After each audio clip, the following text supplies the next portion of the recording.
some of you just finished up, or some of you are just starting, whatever. I don't know what order you're looking at this in. Fifth block when I'm gone. But state test today. So if you've been assigned the state test, if you didn't pass a 46 or better on the pre-test, you have to take the state test. State test is in otis.com, then log in using Google. If you can't figure it out, ask one of your classmates. They'll remember from last year. Take the state test. When you're finished with the state test, there is a video that you're going to watch, that you're watching now, I guess, because we've been over this. It will be in YouTube, or it is in YouTube, and I'll put a link in Google Classroom. So I'm teaching this lesson from second block purple right now, and they're looking at me like I'm really goofy because I'm giving instructions to the wrong people.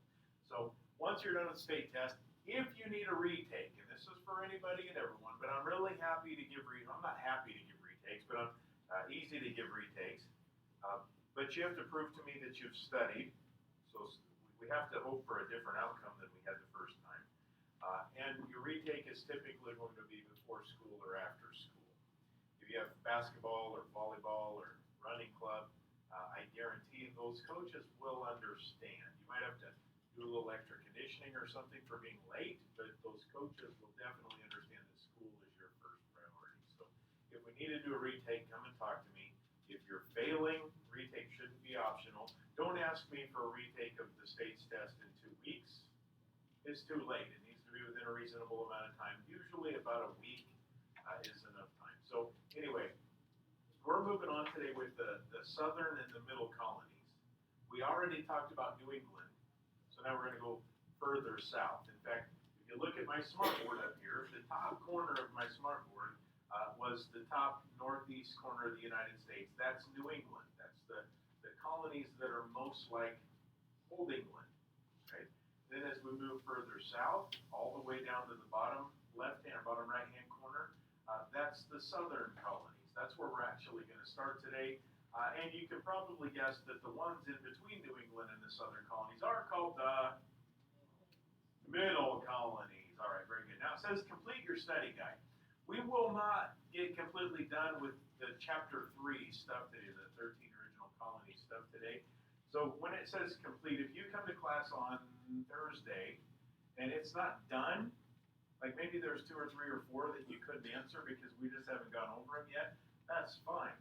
If you come to class on Thursday and half of it's not done, then you didn't try because you'll have the ability to do most of it. So couple not done, no big deal.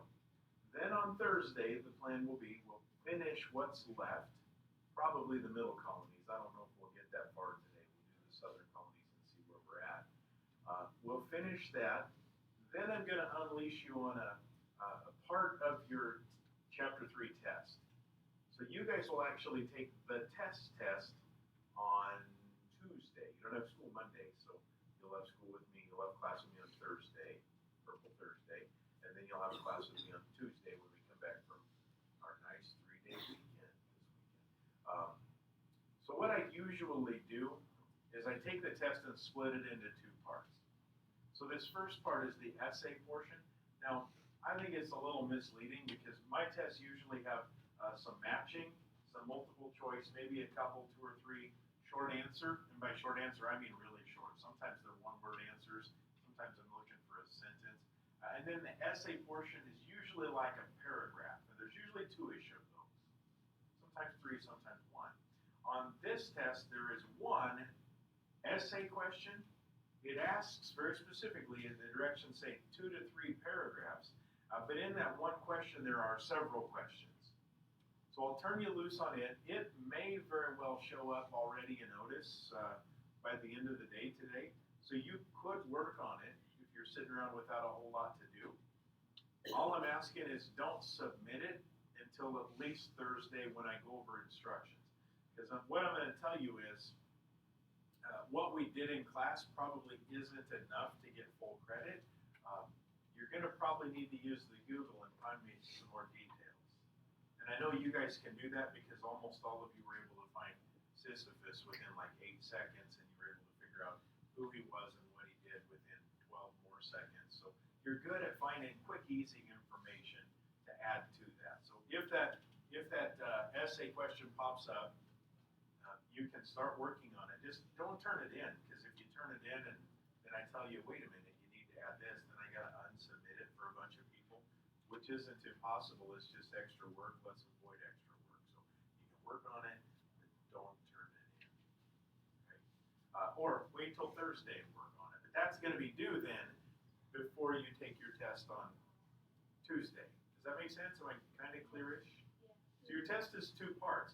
I'm just taking the essay part, which is usually just on the test, and separating it from the test.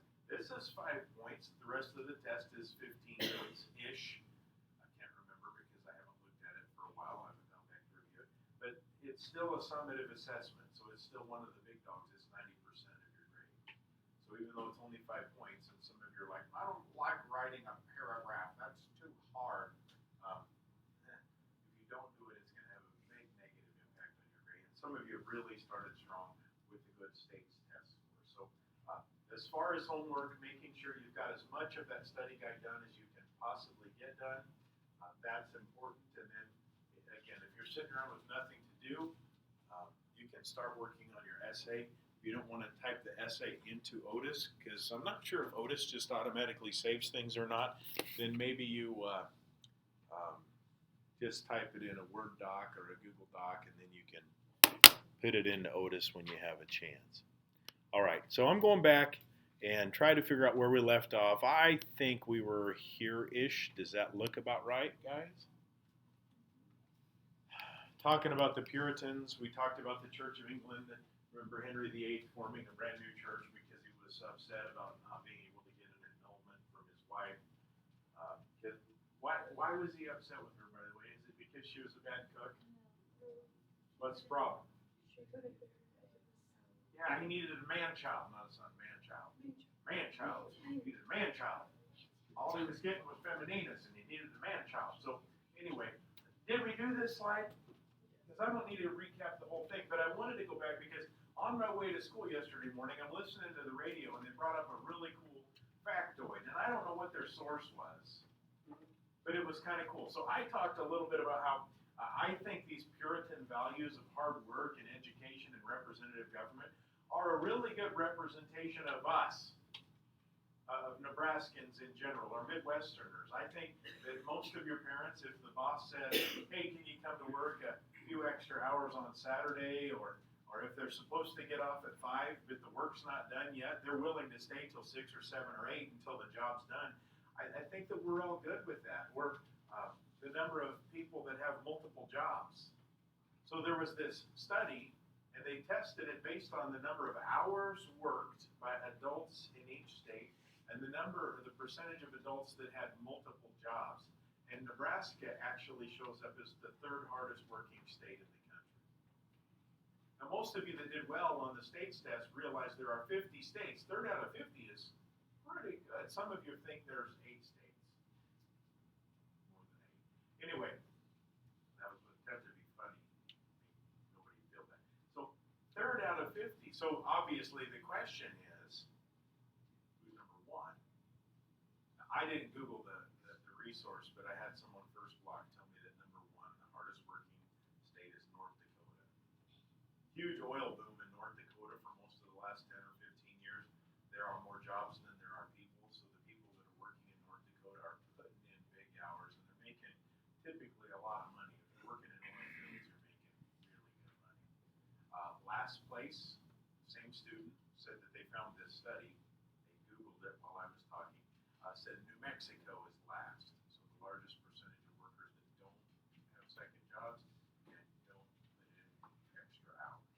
I don't know what the cause is or the reason behind that is.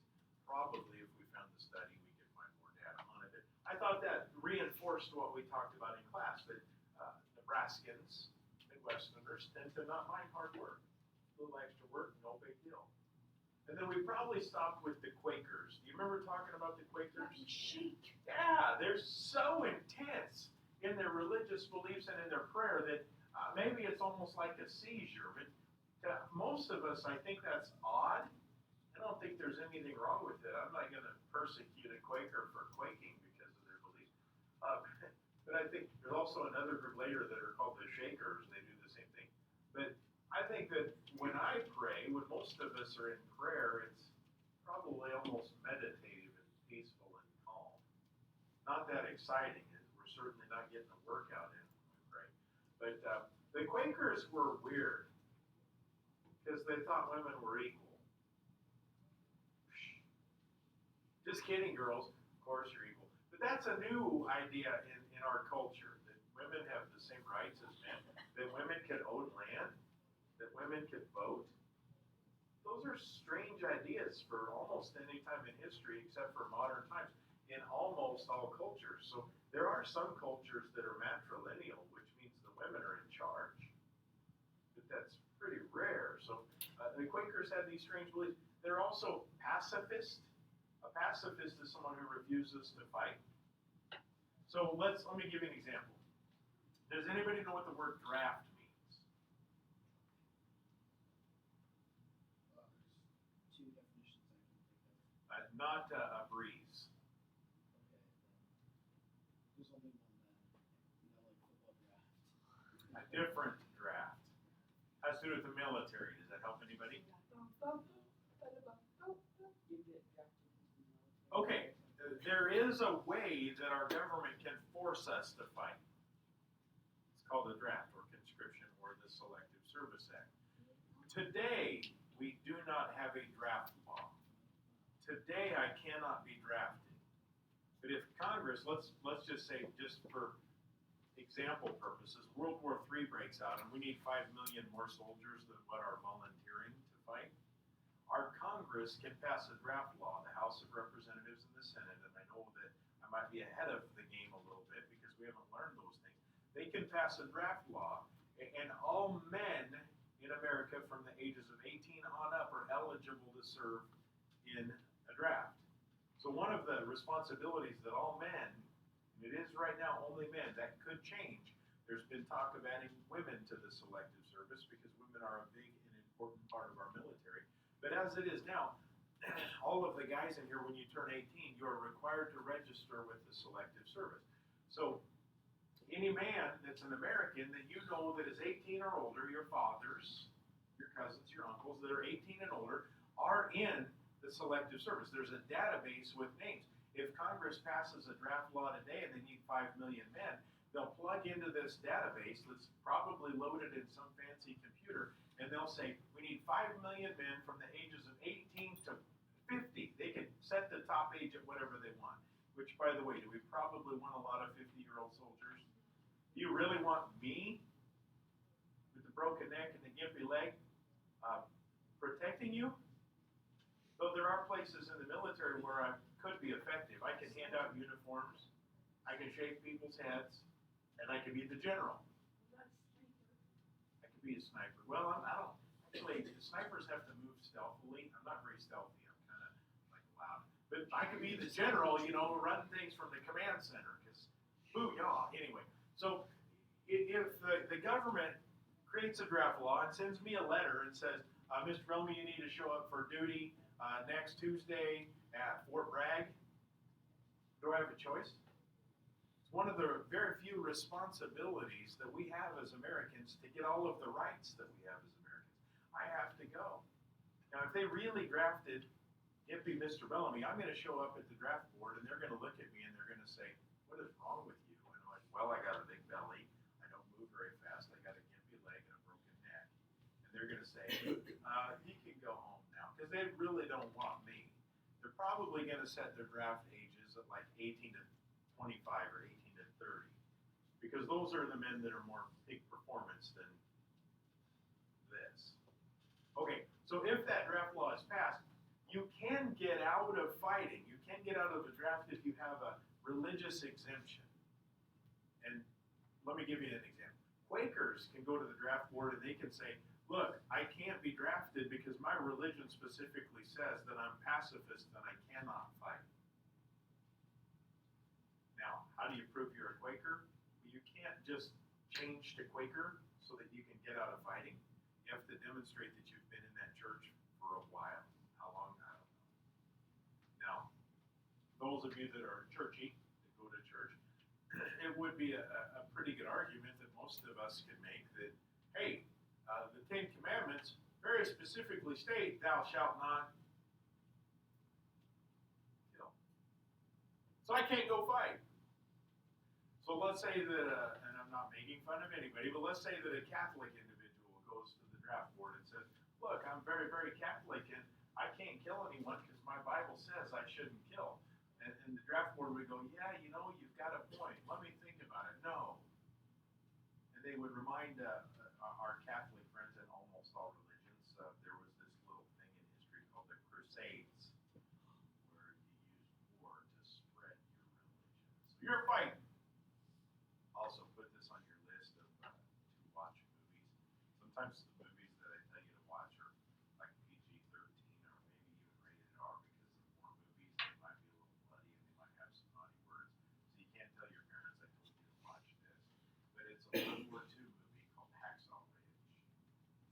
It's a really good movie. It's about a man, he's not a Quaker, but religiously he has a problem with killing people. So he's what's called a conscientious objector in World War II.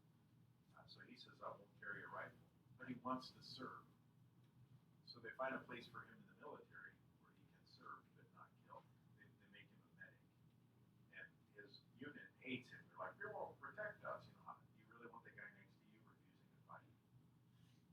But then he saves like a whole bunch of people, and I don't want to ruin the movie for you because if you like more movies, Hacksaw Ridge, watch it. It's a really cool movie. But anyway, they're willing to die for their religious beliefs. They're easy to bully. They're easy to pick on because they won't fight back.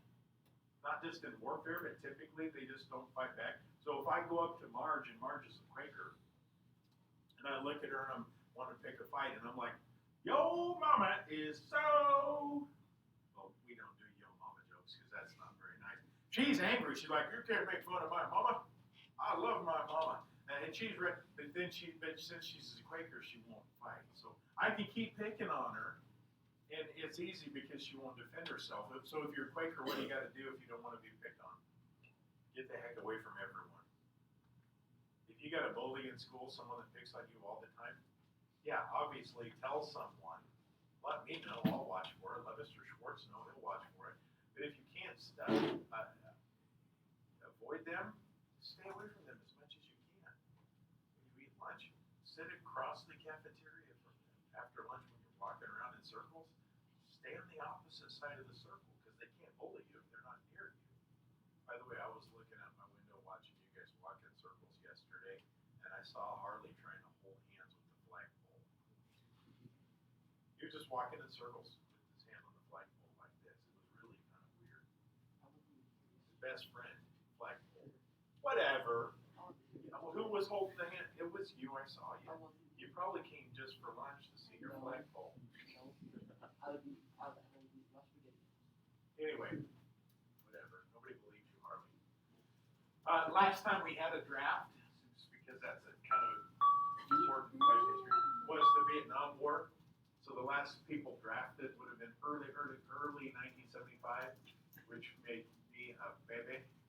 So since 1975, our entire military, 100% of our military is volunteer. All of the men and women that serve are volunteers. Nobody is forcing them to be there. The last time anybody was forced in the military was Vietnam, which ends in 1975. So, I've never obviously been drafted.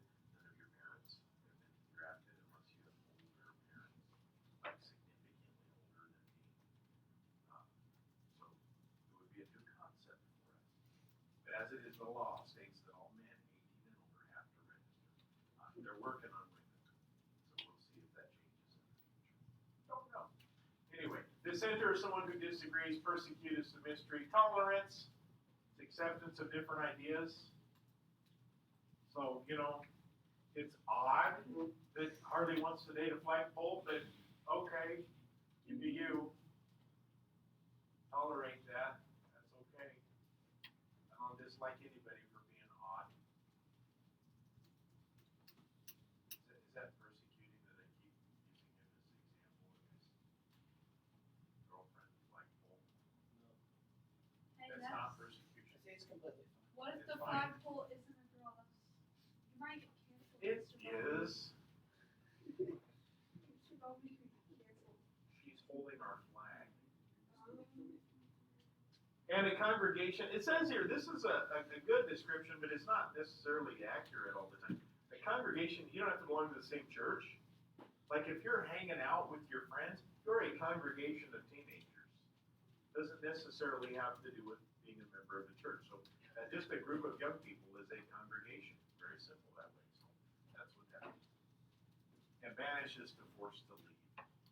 If the flagpole thing was really an issue, we just kick Harley out of class. He's not allowed to come in here again. But because none of us have a problem with his flagpole love, we just allow it to happen. We're not going to force him out. Besides that, since there's only one social studies in the grade, social studies teacher in the grade, I can't send you to a different colony. There isn't one. Send you back to Mr. LeGrand's class. That's the only thing I can do. By the time this video is being watched, Mr. LeGrand is the one covering this class, so you can look back at him and laugh at him or something, because he might actually just teach the class, because sometimes he'd rather do that than have you watch the video. So who knows what's happening? Do you think so, fifth block? That's too late to talk about food. No. Food and guitars. Did you guys figure out last year that if you didn't really feel like today's lesson, you could get him off topic really easily? Food, guitars, Yeah, we talked about food. Basketball, maybe. Ask him to play his guitars. yeah, it was really easy to talk about so you'll find out that I have trigger points too that you can get me off topic, but you haven't discovered those yet. It won't take you long, but there are easy ways to get me talking about other stuff, but it's not food and guitars. Actually, I love food, but I don't know how to play the guitar, and I really don't listen to much music, so that's not your ticket in here. Okay, Maryland. Okay, we're talking about the Southern Colonies. We skipped the middle. I don't know why we go New England and then South and then middle. That seems kind of out of order, but that's okay. That's how the old textbook that we don't use anymore was set up, and we just kind of follow the order of the textbook, so that's why we do things the way we do. Maryland is proprietary. It's owned by a guy named Lord Baltimore. Do you think Lord is this guy's name? No. It's not like he was born and his mama was holding him in her arms and she's like, oh, dear sweet little Lord Baltimore. In fact, Baltimore is not even his real name. This guy's real name, it's actually pretty solid. His real name is Cecil Calvert. Cecil. It's not John. Not John. Just plain old Cecil, which I like. I think that maybe some of you should name your firstborn man-child Cecil. That's a solid name. I think it's a good one. So Cecil. But Lord is like a sign of high level. He's elite. He's in with the king. It's like someone who is a sir is in with the king. They're a nobleman. They're nobility. But Lord Baltimore gets his real name Cecil from, he's named by his father in honor of his father's employer. So I want you to think for a minute, all of you. Do you know what Dad's boss's name is? Micah Slater. That would be your name, or maybe Dad is his own boss. But that would be your name, Dad's boss. So if Dad's name, or if your Dad's boss's name is Cecil, or Leroy, or Smarty Pants, that'd be your name. Yeah, that'd be weird. Be named after your dad and your dad's boss. Anyway, so that's where he's named, but it doesn't matter. So Lord Baltimore loads up a ship, and he owns it. There's supposed to be no religious persecution, so you can just be you in Maryland. We've got a lot of this in America, which later helps us define and write our Constitution. We're looking at the things that are important to us, and protecting our religious freedoms are definitely important to us. So that's going to be one of the first things that we add to the Constitution, which is the law of our government once we create it. So like when British people came here, you know how they have like the British accent? How did it evolve to like an American accent? Or maybe it was an American accent and the British evolved to a British accent. Yeah, what if we were the original? I don't know. I suppose because there's probably a laziness in the language. British people would say there's a laziness to our form of English. I would suppose that there's a little bit of influence from other countries because America is a mix of a lot of different cultures, not just British. I would suppose that once we start allowing large numbers of immigrants into America and we bring in the Irish and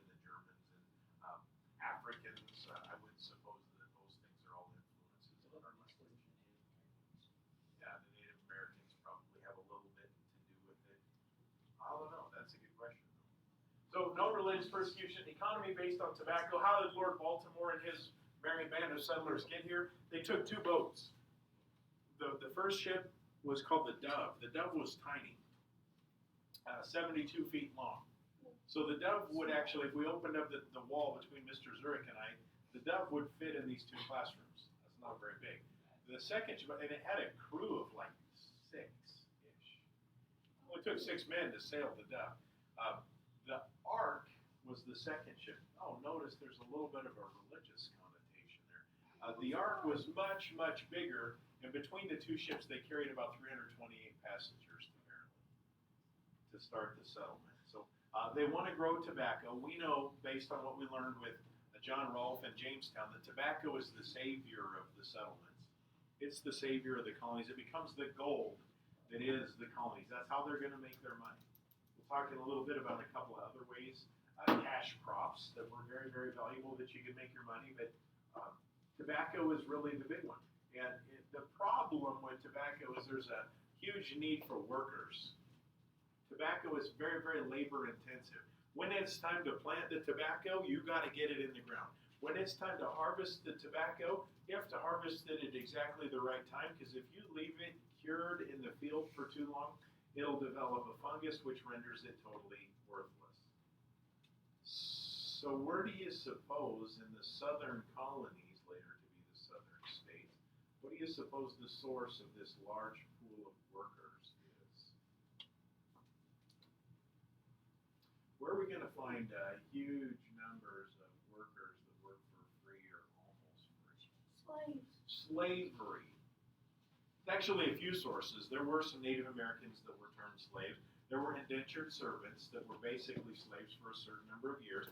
And we start bringing large numbers of people over from West Africa because of crops like tobacco. So this is sort of the beginning of large-scale slavery in America because of that plant right there. That's a tobacco plant. The part that becomes cigarettes and pipe tobacco and chewing tobacco and cigars are the leaves, not the flower. None of this stuff is the leaves that are the part full of nicotine and all the stuff that's really bad. So even still today in the southern states in America, tobacco is a major crop. Though there are fewer smokers today than there were 20 years ago, much of the rest of the world are heavier into smoking than what America is. So like, if I just took a piece of that leaf and just ate it, that could be like deadly to me. It wouldn't necessarily be deadly, but it would do to you what taking a pinch of chewing tobacco would do to you. I always wondered this too, because I don't know how much contact with the leaves, like when slaves are going through the fields, and when they had insect issues, like if our fields have insects or bugs on them that are destroying the crop, we just spray them, kill all the bugs. When they had insect issues, they literally walk the fields, pick the bugs off, and squish them.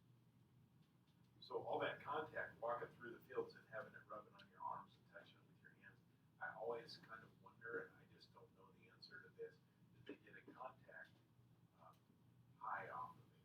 And I don't know if that's the case or not. It might be perfectly fine. Maybe they couldn't tolerate that. In the Carolinas, so North and South Carolina, they had some tobacco, but they also grow a lot of rice. And rice is just as labor intensive as tobacco, so there's going to be a need for slaves growing rice also. And this is what makes Carolina planters wealthy. They're going to get rich off of growing rice and tobacco. And then we see this word, if we have rich Carolina planters, they are the elite of the South. And these are the men who probably owned slaves. In some cases, a few slaves, in some cases, dozens of slaves. Very, very few plantations had hundreds of slaves because they were so expensive, nobody could afford that. It's kind of like if you own a farm in Nebraska, you don't have a lot of extra tractors sitting around. You only have the amount of tractors that you need. Or if you know a farmer that has extra tractors, they're probably like old antique ones that they collect and maybe they work on because it's sort of like a hobby. Some do have, we have more cars, I'm not a farmer, we have more cars in my house than we have people old enough to drive them. Which is kind of weird. And some of you are like, yeah, that's the case. Or how about this one? just show of hands because I'm curious. How many of you have more televisions in your house than you have people that can watch them? Like 7 out of the 25 of you. That's kind of weird, isn't it? There's more TVs in my house than there are people in my house at any given time. Weird, but anyway, we throw this word elite around way too much. And as a result, we've diminished the meaning of it. And when I say this, I don't intend to make anybody feel bad or look foolish, but what's the name of the volleyball club in Blair? Blair Elite Volleyball. Do you have to be elite, high ranking, to be a member of that volleyball club? No. In fact, if you're elite, you're the top. You're the best of the best. So if you're an elite volleyball club, you should be winning state championships and national tournaments.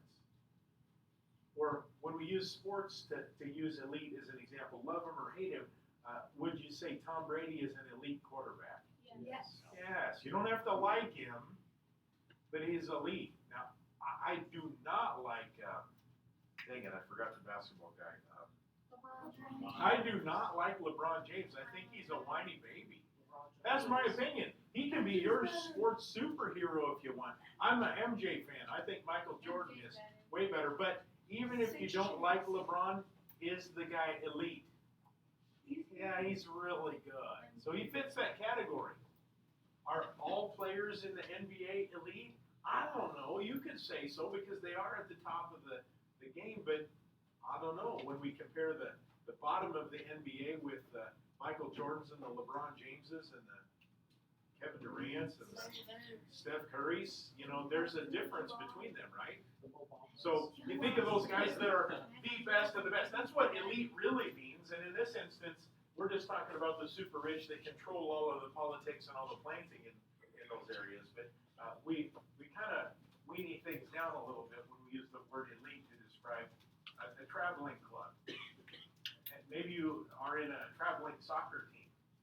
Well, you might like to call yourself elite, but again, unless you're winning national tournaments, you're just another traveling soccer club or football team or whatever it is that you belong to. Georgia, this one's kind of funny.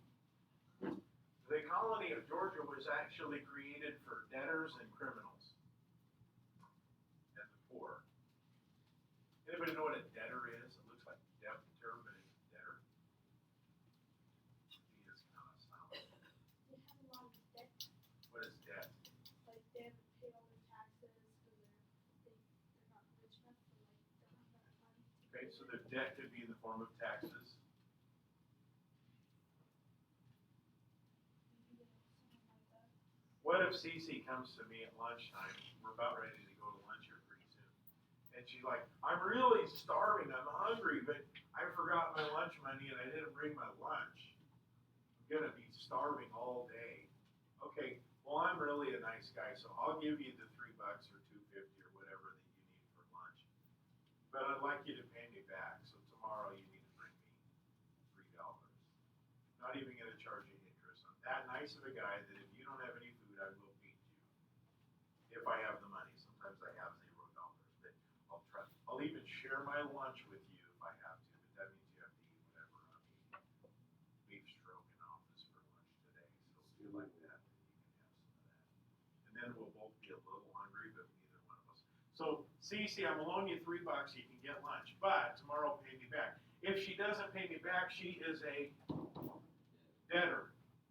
So we're gonna take people that don't pay their bills. It could be taxes, it could be lunch money, and stick them in Georgia. So Georgia was made up of all of the low life and the rabble of the colonies. Sort of like a penal colony, except there's no prison there. We just dump them there. Or if we look at an example in world history, Australia was originally a penal colony for the British. So you broke the law in England, instead of sticking you in a jail, which is really expensive, they put you on a boat and drop you off in Australia. Then they don't do it. You survive, you survive. You die, you die. That's kind of what Georgia was. Now, I've got an interesting Georgia story. And I like to point out that I think that Nebraskans are pretty friendly people, or Midwesterners are pretty friendly people. Here's my example. And I've been in a lot of southern states, and they're very, very hospitable. South Carolina might be the friendliest people in America that I've come into contact with. I go to the McDonald's and I walk up to the counter, I would expect that I'm going to be greeted with, good afternoon, sir, what can I get for you today? Or something like that. That's about right, isn't it? Okay. I step up to the counter at the airport in Atlanta. Now, understand, first of all, airports are weird places. It doesn't matter where the airport is, there's always people watching to do and strange people working and walking around in airports. I'm a people watcher, I'm an observer. So I walk up to the counter at the Burger King expecting, good afternoon, sir, what can I get for you today? Instead, I'm in Atlanta, Georgia, and I get this. What you want? And I'm like,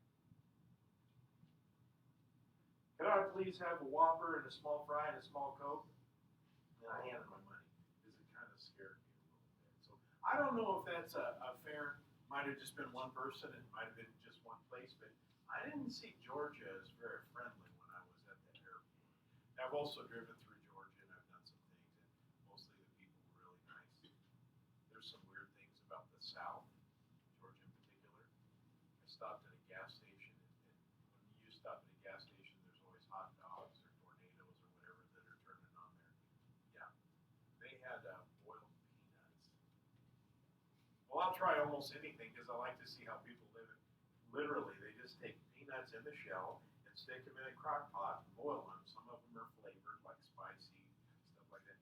And you literally eat the whole shell. It's all mushy and you just stick it in your pie hole and crunch away on it. It's like, ugh, it tasted like dirt and peanut, basically. It wasn't good for me. But anyway, you just get a styrofoam cup and get you some boiled peanuts and eat them. Yeah, weird. Anyway, to them, normal. To us, weird. They go through Nebraska and they're probably like, where are the boiled peanuts? And we don't have those here. We have Runzas. Nobody else has that, right? They're so good. A little bit of vocab for this section.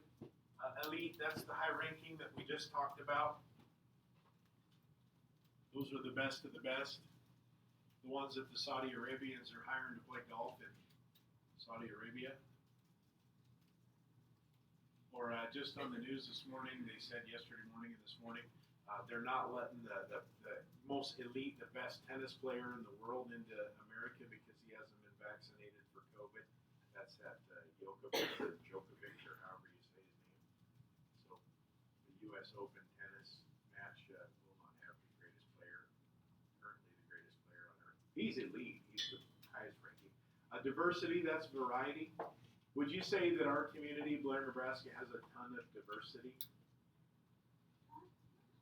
Not really. We have a handful of African Americans that go to our school and a handful of maybe Hispanic children that go to our school, but it's mostly. If I said, do we have a great diversity in the hair?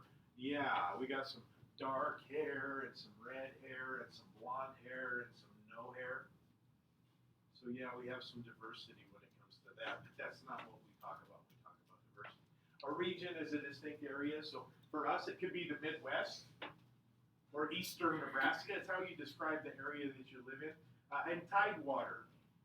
There really are two distinct regions in the Southern Colonies that are worth noting. The tidewater is the really, really fertile soil closer to the sea, it's along the coast, where they grow tobacco, rice, and indigo. I didn't mention indigo. Excuse me. Indigo is a plant that's used for ink. So you use indigo to dye cloth if you want it to be a bluish, purplish color. Or indigo is also what was used by people when they would write. They didn't have Chromebooks to type on in colonial time, and they didn't have ink pens. So when they wanted to write, they actually used a quill, which is a bird feather that's cut at a sharp angle. They would stick it into an ink well, which is just a jar of usually indigo ink. And the quill would, I don't know what you call that inside, capillary, is that what it's called when it kind of sucks it up into the hollow tube of the feather? And then you blot it off and you write with it. That's how people wrote. So lots of stuff with blobs of ink on it. Indigo is very valuable because you had to get that ink from somewhere. So that's the best. If we look at backcountry is the other set of land. That's sort of where the less prosperous, not necessarily poor, but less prosperous, the soil was rockier, a little bit harder to grow stuff in. That's further inland, closer to the Appalachians. So those are the two different regions. I think that's probably, we've got a few minutes left, but that's probably a good place to stop, leaving us just with section 4 to finish up on Thursday. So once again, Thursday, you're going to have that essay assignment. I'm going to probably pop it in during 4th block today. If you're bored, you can start working on it. And then study guide is mostly due. So I guess anything that's section 4 or middle colonies that you don't have on your study guide, I won't be upset if that part's not done. We'll finish this part. I'll give you the essay, and I'll turn you loose working on it. And then we'll take the test for Purple Days on Tuesday when we come back from our break. Before we take the test, we'll do a review as a class, probably a game or something like that, because I like it. Any questions before we shut her down today? All right, so those of you that are concerned about working on your study guide, you at least have this slide. You can go ahead and use it.